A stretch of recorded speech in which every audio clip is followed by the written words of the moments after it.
Hello everyone, welcome to Spreading Knowledge with SK. In today's video, we are going to study about the chapter Nutrition in Plants from class 7, in which we are going to explore the topic that is mode of nutrition in plants. Let's all get started with this. आज हम सभी class 7 के chapter in nutrition in plants के एक important topic mode of nutrition in plants को explore करने वाले हैं, यानी इसे जानने वाले हैं या इसके बारे में पढ़ने वाले हैं। आइए हम सभी इसे शुरू करते हैं। इससे पहले मैंने आपको बूझो के बारे में बताया था, यानी बूझो ने एक क्वेश्चन किया था इसके अंदर, इसका मैंने आपको जवाब दिया था, यानी बूझो ने जो क्वेश्चन पूछा था उसका आंसर हम सभी ने दिया था। आइए अब हम सभी इसके अगले topic mode of nutrition in plants को देखते हैं। Plants are the only organisms that can prepare food for themselves by using water, carbon dioxide and mineral. The raw materials are present in their surroundings. इसका मतलब यह हुआ कि plant एक लौता ऐसा ऑर्गेनिजम्स है जो अपना खुद का भोजन वाटर, कार्बन डाइऑक्साइड और मिनरल जैसे चीजों से बना सकता है।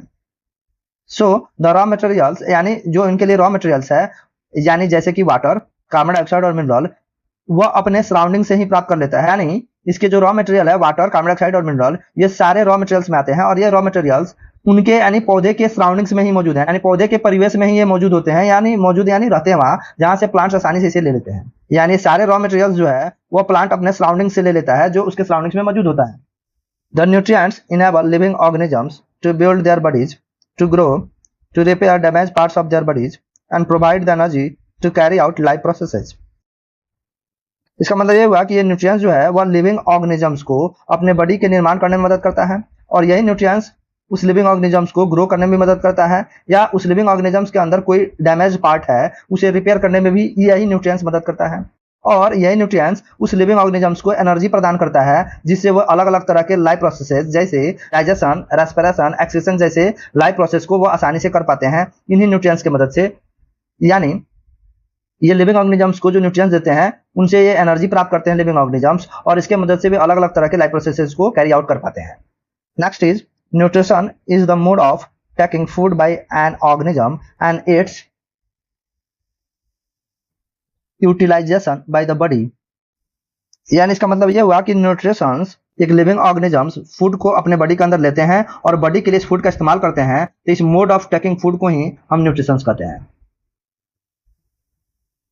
Next, the mode of nutrition in which organisms make food themselves from simple substance is called autotrophic nutrition।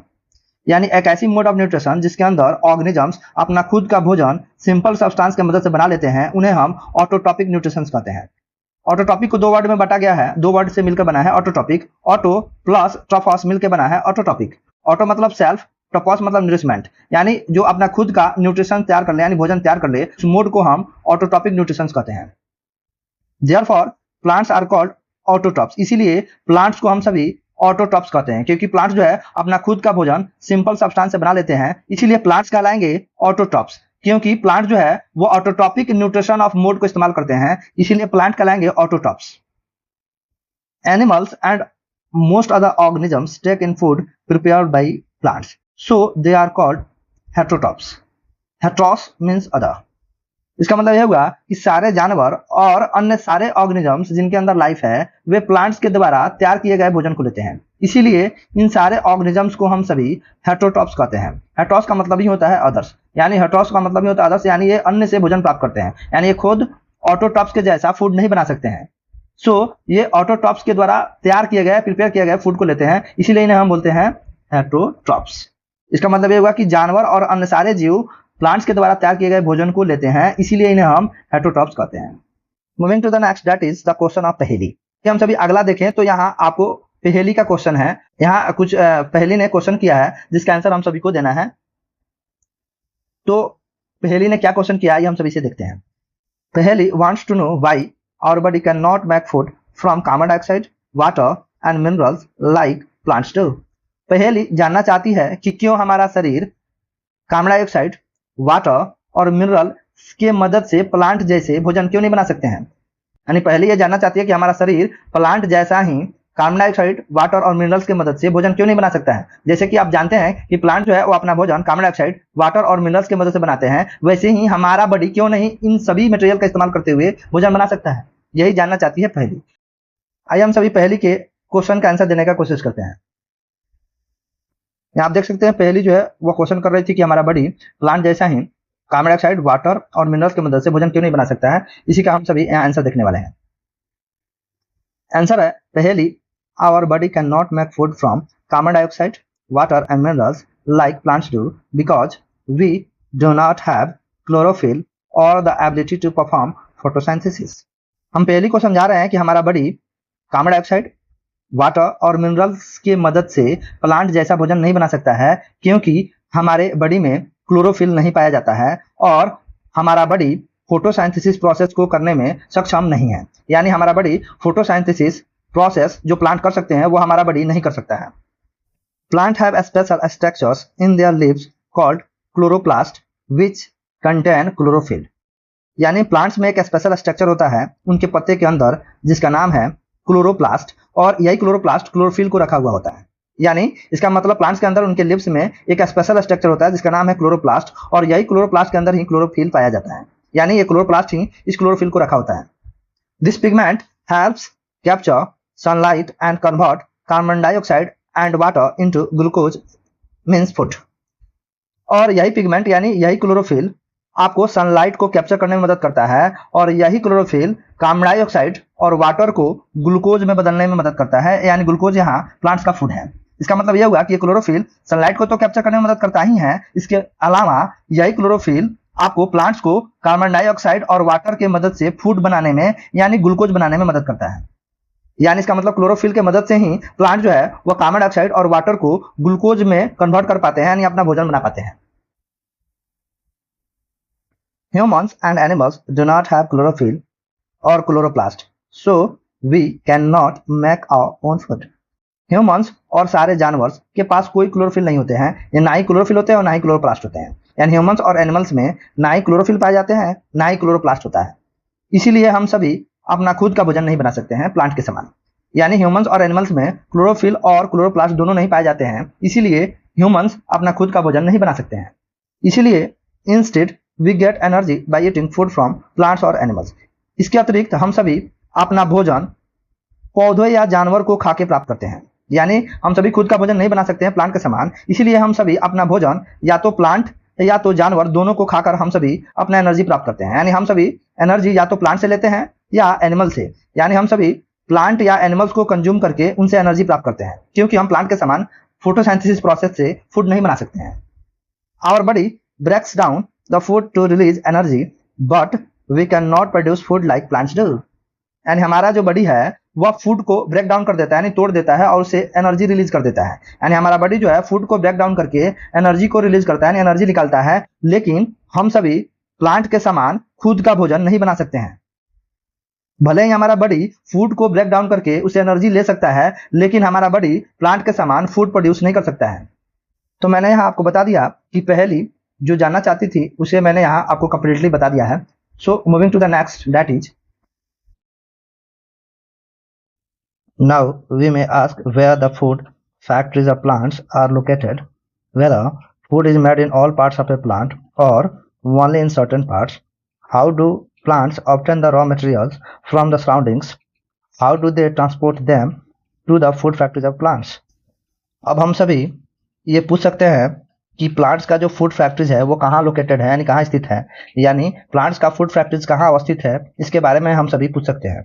इसका मतलब ये हुआ कि फूड जो है वो प्लांट के सारे पार्ट्स में बनाया जाता है या प्लांट्स के कुछ निश्चित भाग में ही बनाया जाता है, इसके बारे में भी हम पूछ सकते हैं। और how do plants obtain the raw materials from the surroundings का मतलब है कि पौधे जो है वो अपने परिवेश से इन रॉ मटेरियल्स को कैसे प्राप्त करते हैं। यानी ये प्लांट जो है अपने सराउंडिंग से कैसे रॉ मटेरियल को प्राप्त करते हैं। And how do they transport them to the food factory of plant, और ये प्लांट जो है इन रॉ मटेरियल्स को प्लांट्स के फूड फैक्ट्री तक पहुंचने में कैसे मदद करते हैं। यानी प्लांट जो है प्लांट्स के फूड फैक्ट्री तक इस रॉ मटेरियल को कैसे भेजते हैं, ये भी हम यहाँ पूछ सकते हैं। अभी हमने जो भी क्वेश्चन यहाँ देखा उस सारे के आंसर अगले टॉपिक यानी यहाँ पे आपको देखने को मिलेगा, यानी इसी के अंदर आपको इसके आंसर मिलेंगे। ये टॉपिक है फोटोसिंथेसिस यानी food making process in plants. Photosynthesis एक प्रोसेस है जो प्लांट्स में भोजन बनाने की एक प्रक्रिया है। प्रोसेस में इस प्रक्रिया होता है, यानी प्लांट्स में फूड बनाने की प्रोसेस ही क्या कहलाती है, फोटोसिंथेसिस कहलाती है। उसी के बारे में हमें पढ़ना है। यानी एक्चुअली प्लांट्स में कैसे फूड बनाए जाते हैं, यानी फोटोसिंथेसिस प्रोसेस कैसे परफॉर्म होता है, इसके बारे में ही इस टॉपिक के अंदर हमें पढ़ना है। और ऊपर जो भी क्वेश्चन था सारे के आंसर इसी के अंदर मिलेंगे आपको। Leaves are the food factories of plants, यानी लिप्स जो होते हैं पौधे के, जो लिप्स यानी पत्ते जो होते हैं प्लांट्स के फूड फैक्ट्रीज होते हैं। यानी इसका मतलब ये हुआ कि प्लांट का फूड फैक्ट्रीज कहाँ मौजूद होता है, लिप्स में। यानी इसने यहाँ पर भी बुक के अंदर क्वेश्चन पूछा गया था कि प्लांट का फूड फैक्ट्रीज कहाँ लोकेटेड है, तो आप क्या आंसर देंगे, लिप्स। यानी प्लांट्स के फूड फैक्ट्रीज कहाँ लोकेटेड है, तो वो कहाँ लोकेटेड है, तो प्लांट्स के लिप्स में लोकेटेड है। यानी प्लांट्स के लिप्स के अंदर फूड फैक्ट्रीज पाए जाते हैं, क्योंकि लिप्स के अंदर ही खाना बनाया जाता है। Therefore all raw materials must reach the lip, इसीलिए सारे रॉ मटेरियल्स को लिप तक अवश्य हमें पहुंचाना पड़ता है। यानी यहाँ पूछा गया था कि एक्चुअली इन्हें फूड फैक्ट्रीज तक इन रॉ मटेरियल को कैसे पहुंचाया जाता है, इसका भी आंसर आगे आपको मिलेगा। लेकिन मैंने बता दिया कि जितने भी रॉ मटेरियल्स चाहिए फोटोसिंथेसिस प्रोसेस को करने के लिए, उसे अवश्य लिप तक यानी लीफ तक पहुंचना चाहिए, यानी पत्ते तक पहुंचना चाहिए, क्योंकि लिप्स में ही फूड मेकिंग प्रोसेस होता है। यानी फोटोसिंथेसिस की जो प्रोसेस होती है वो लिप्स में ही कंप्लीट होता है, इसीलिए सारे रॉ मटेरियल्स को आपको लिप तक पहुंचाना होगा। Water and minerals present in the soil are absorb by the roots and transported to the leaves. Water और मिनरल्स जो सॉइल में मौजूद होते हैं उन्हें रूट्स के द्वारा ऑब्जर्व कर लिए जाते हैं और इन्हें लिप्स तक पहुंचा दिए जाते हैं। आपने ऊपर जो क्वेश्चन देखा था उसका ये आंसर है। वाटर और मिनरल्स जो होते हैं मिट्टी के अंदर मौजूद होते हैं, इन्हें रूट्स के द्वारा ऑब्जर्व करके इन्हें लिप्स तक पहुंचा दिया जाता है। नेक्स्ट है carbon dioxide from air is taken in through the tiny pores present on the surface of leaves. These pores are surrounded by guard cells. Such pores are called stomata. Figure 1.2c में आपको ये दिया हुआ है। Air से carbon dioxide एक छोटे से रंध्र या छिद्र पाया जाता है लिप्स के सतह पे, उसी के द्वारा ले लिया जाता है। यानी एक पत्ते के सतह पर पाए जाने वाला सूक्ष्म छिद्र के द्वारा आपको एयर से कार्बन डाइऑक्साइड को ले लिया जाता है।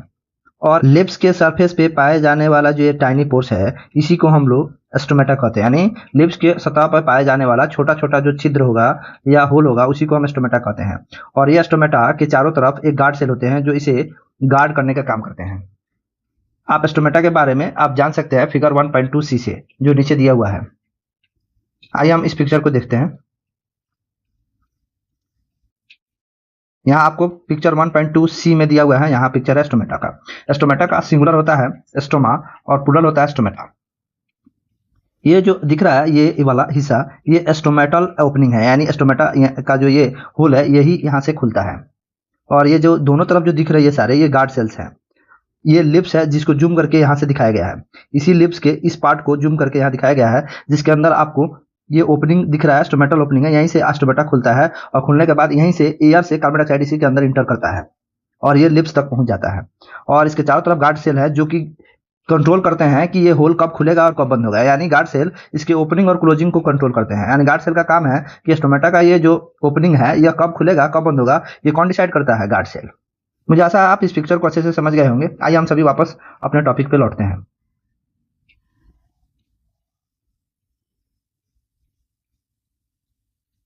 Moving to the next, that is Boojho यानी क्वेश्चन ऑफ बूझो।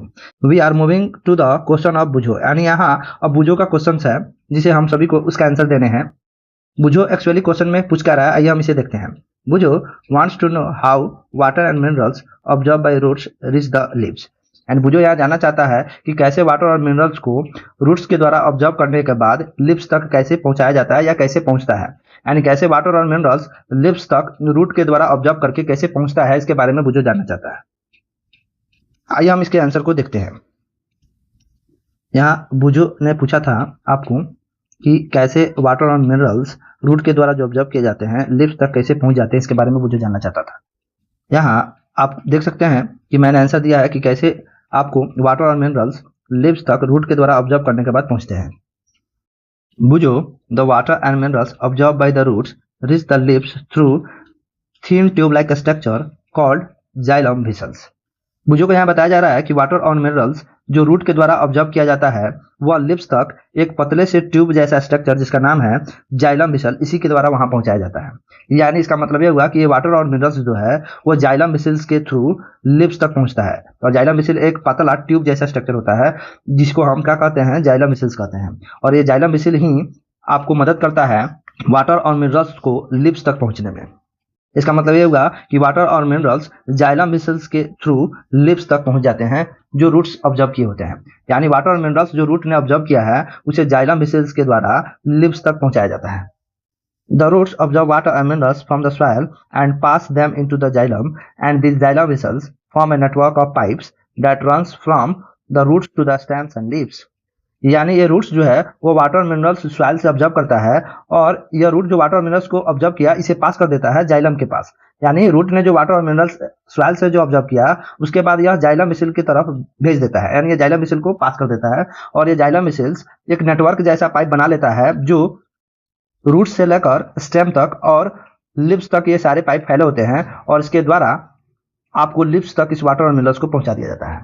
यानी इसका मतलब ये हुआ कि जाइलम वेसल एक नेटवर्क का पाइप मतलब एक पाइप का जाल बना लेता है जो रूट से लेकर स्टेम और लिप्स तक पहुंचे होते हैं। यानी ये सारे पाइप जो है रूट से स्टेम और लिप्स तक फैले होते हैं और इन्हीं के द्वारा वाटर मिनरल्स को पहुंचा देता है।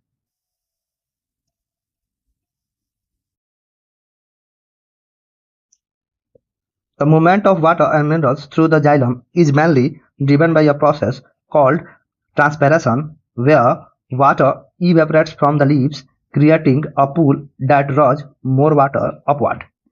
ये वाटर और मिनरल्स जो है वो जाइलम के द्वारा मुख्य रूप से एक प्रोसेस होता है जिसका नाम है ट्रांसपैरेशन, इसी के द्वारा इसे लाया जाता है।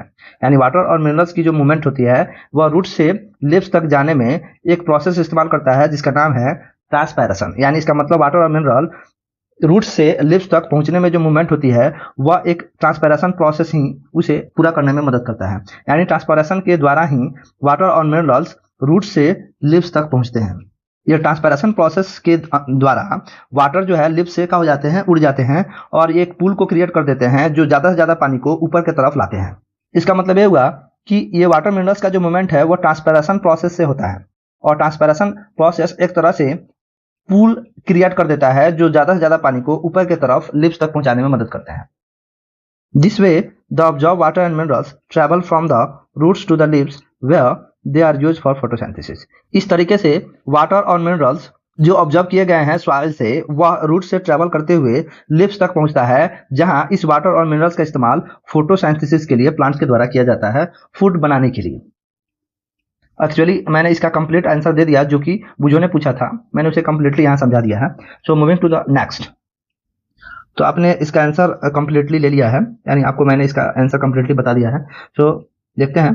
Water and minerals are transported to the leaves by the vessels which run like pipes throughout the root, the stem, the branches and the leaves. They form a continuous path और passage for the nutrients to reach the leaf.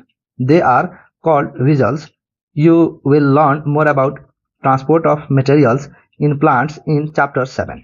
यहाँ पर जितना चीजें यहाँ बताया जा रहा है सारा मैंने ऑलरेडी आपको बुझो के आंसर में मैंने दे दिया है। यहाँ पे वाटर मिनरल्स बोल रहा है आपको एक वेसल्स के द्वारा लिप्स तक पहुंचाया जाता है और ये वेसल्स एक पाइप की तरह होते हैं जो रूट, स्टेम और ब्रांचेज और लिप्स सभी जगह पे फैले होते हैं। इसका मतलब ये हुआ कि वाटर और मिनरल्स एक वेसल्स के द्वारा लिप्स तक पहुंचाए जाते हैं और यह वेसल्स पाइप्स के जैसे होते हैं जो रूट, स्टेम, ब्रांचेज और लिप्स सभी जगह एक नेटवर्क के फॉर्म में फैले होते हैं या जाल के फॉर्म में ये पूरे फैले होते हैं, रूट्स में भी, स्टेम में भी, ब्रांचेज में भी और लिप्स में भी। और ये एक कंटिन्यूअस पाथ का निर्माण करते हैं या पैसेज का निर्माण करते हैं जो न्यूट्रिएंट्स को लिप्स तक पहुंचने में मदद करते हैं। इन्हीं को हम वेसल्स कहते हैं और वेसल्स के बारे में मैंने ऑलरेडी बुझो के आंसर में दिया है। इस वेसल्स का नाम है जाइलम वेसल्स। यहाँ नाम नहीं बताया जा रहा है लेकिन मैं आपको ऑलरेडी बुझो में बता दिया है कि ये वेसल्स का नाम है जाइलम वेसल्स। इसी के थ्रू आपको वाटर मिनरल्स को लिप्स तक पहुंचाया जाता है।